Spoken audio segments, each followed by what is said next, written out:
राधे राधे जय एकवीरा. तर आम्ही जयपूरमध्ये श्री राधा गोपीनाथजी हे पण वृंदावनमधून आणलेले विग्रह आहेत.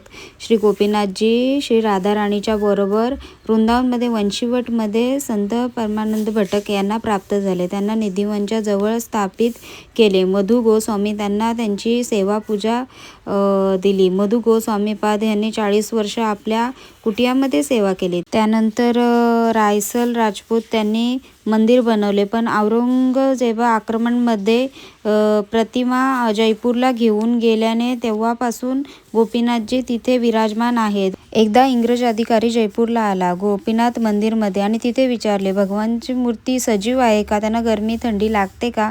त्यांची शंका दूर करण्यासाठी त्यांनी अशी घड्याळ बांधली जो सेलवर नाही तर बल्कि शरीराच्या नसेवर पल्सवर चालते. त्यावेळी बघायचे होते की त्या मूर्तीमध्ये प्राण आहेत का नाही. त्यांनी घड्याळ गोपीनाथजीच्या भगवंताच्या हातात बांधले. तशी ती घड्याळ चालू झाली आणि टिक करायला लागली.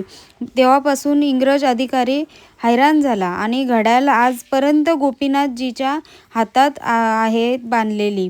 भगवंताचे शृंगार करताना ती घड्याळ काढतात, पण त्यानंतर ती परत जेव्हा ती हातामध्ये बांधतात तेव्हा ती पुन्हा चालू होते. आजपर्यंत ती घड्याळ भगवंताच्या हातात आहे.